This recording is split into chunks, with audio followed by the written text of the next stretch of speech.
hello guys! What's up? It's me again, si Mima Alicia nyo at nagbabalik ulit para sa ating panibagong video. So, strike na naman po mga minamahal ulit again and again and again itong si Senator Bato de la Rosa dito sa ating Senate President na si Chis Escudero. Hindi po marunong sumunod sa napakasimpleng instruction. Matigas talaga. Itong si Bato de la Rosa talagang parang gusto niyang ipakita na siya yung batas. Simpleng instruction lang. Hindi niya man lang kayang respetuhin itong ating Senate President. Diba? So, ano ba yung issue? Ito kasi yun. Kita niyan? Escudero to senators. Avoid commenting on Sara Duterte's impeachment. Actually, maganda po yan, mga minamahal.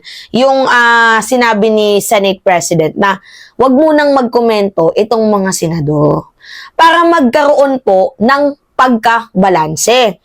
Kasi kapag naihain, mga minamahal, ang impeachment, gugulong yan muna dyan sa Kongreso. Diba? After maigulong sa Kongreso, aakyat dito sa Senado. Diyan po magde-debate, 'di ba? So kung ngayon pa lang, kung ngayon pa lang pinapakita mo na ang pagsuporta mo kay Sara Duterte, parang tinatanggalan mo ng pag-asa yung mamamayang Pilipino dito sa issue ni Sara Duterte. Sa panluloko niya sa mamamayang Pilipino, dapat quiet ka lang. Kahit although sabi natin na ikaw talaga ay literal na DDS, makasara, sinabi nang wag mo nang magkomento para hindi magkagulo-gulo eh. Wala, mga minamahal, matigas. Iba talaga yung yung takbo ng utak ni Senator Bato de la Rosa. Ang daming hanash. Ang daming sinasabi. Na kesyo dapat mag-imbestiga din daw sa Office of the President. Hindi lang daw po yung OVP. Ganyan. So pakinggan lang muna natin, mga minamahal, itong sinabi ni Chis Escudero. Itong kanyang paliwanag.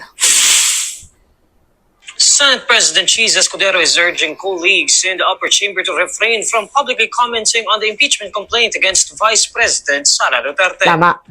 In a statement on Monday, December 2, Escudero reiterates his call to his colleagues in the Senate to refrain from making any public comments regarding the allegations in the complaint's articles of impeachment. The Senate's top leader issues the call as he vouched that the upper chamber is ready to fulfill its mandate with integrity and impartiality should the impeachment complaint prosper.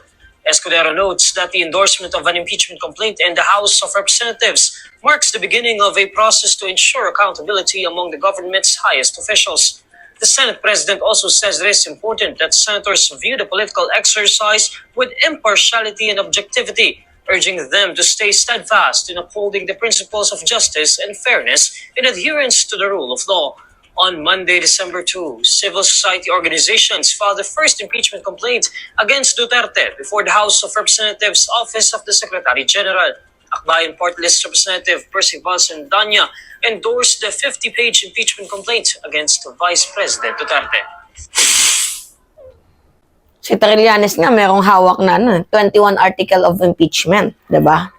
So, whether sabihin man ng ating presidente na wag ituloy yung impeachment, opinion po yun ng ating presidente. At the end of the day, yung mamamayang Pilipino pa din ang makakapag-decide dyan. Alright. So, ngayon, ano yung hanash ni Senator Bato de la Rosa? Basahin natin December 3. Senator Bato sa impeachment complaint versus Sara. If they want to do it, then go ahead. Okay. Nagbigay ng reaksyon si Senator Ronald Bato de la Rosa kaugnay sa inihaing impeachment complaint ng iba't ibang grupo ng bansa laban kay Vice President Sara Duterte. Na in the first place, hindi naman talaga kailangan ng komento mo. Nagpapapansin ka lang talaga. Kaya mga minamahal, ulitin ko sa inyo, paparating na po ang 2025 midterm election. Rinig nyo na kung sino yung may puso sa mamamayang Pilipino. Amuin nyo na kung sino yung naglilingkod sa bayan versus naglilingkod lamang sa mga taong pinagkautangan nila ng loob. Iboto nyo yung may pagmamahal sa bayan, hindi yung attack dog lang ng isang malaking pamilya dahil nag-benefits sila, doon sila nakilala.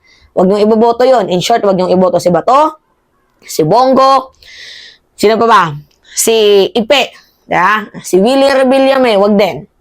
Alright. Sa panayam ng ANC nitong Martes, Disyembre 3, na iniulat ng Manila Bulletin, sinabi ni De La Rosa na walang umanong pumipigil sa mga nais maghain ng reklamo upang patalsikin si Duterte. They can do it. Nobody's stopping them. If they want to do it, then go ahead. Wala pong problema. Samantala, ito na. Samantala, iginiit ng senador, sinisingle out umano ang Office of the Vice President hingil sa pag-iimbestiga ng Kamara sa confidential funds. Ang gustong mangyari ni Bato, mga minamahal, to start with, alam naman natin na sinisingle out nila yung OVP for what? Diba? Alam natin what's the motive behind. Kung gusto nila, talagang seryoso sila, maimbestigahan yung confidential funds na yan, they should start with the Office of the President. Yan. Okay din naman, mag-imbestiga din naman sila sa Office of the President. Kaya nga lang, mga minamahal, mas relevant ngayon yung kay Sara Duterte. Diba? Mas nakapag-start na sila ng hearing. Diba? Parang kay Estrada lang din, no? Merong pangalan na, ano ba yun? Yung tinatagong pangalan na nagamit sa corruption. Sino ba yun yung pangalan na yun? Wait lang, i-search nga natin, mga minamahal. Pistila kay, ito, wait lang. Hina kasi ng internet Ano ba yun yung pangalan na, kung merong Mary Grace Piatos, kay kay Estrada naman, mayroong Jose Velarde. Yan o. Jose Velarde. Alright. So, kasalukuyang inimbestigahan ng Kamara ang umano'y maling paggamit ng 612.5 million confidential funds sa ilalim ng pamamahala ni Duterte. Samantalang matatandaan nitong Lunes, Disyembre 2, nang magtungo ang iba't ibang civil society leader of House of Representatives upang ihahit ang kanilang impeachment complaint laban kay Sara Duterte na inendorso ni Akbayan Representative Percy Danya. Okay, sa madaling sabi, mga minamahal, hindi na naman po sumunod itong si Bato de la Rosa sa utos ng ating Senate President. Well, ano pa nga ba nga asahan natin dyan? Pero yung punto natin dito, hindi naman sinisingle out yung yung Office of the Vice President na timingan talaga yung kanyang issue. Hindi po siya sinisingle out, hindi po siya fine-fishing. Talagang naging relevant po dahil sa kanilang pagsisinungaling, paggagawa ng mga peking pangalan para ma-defend yung Office of the Vice President, 'di ba? So yun po yung talagang totoong rason doon. So wala pong phishing, wala pong panghihimok na ilaglag, i-down ang pangalan ni Vice President. Dahil in the first place, siya din naman po ang gumagawa ng reason kung bakit napunta siya sa ganyang sitwasyon. Pero yung punto dito, bakit kailangan mo na namang idamay ang Presidente Bato de la Rosa? Nananahimik si PBBM, idadamay mo. 'Di ba? Okay, tama yan. Kung gusto mo ding i-call out yung confidential funds, bakit hindi ka gumawa? 'Di ba?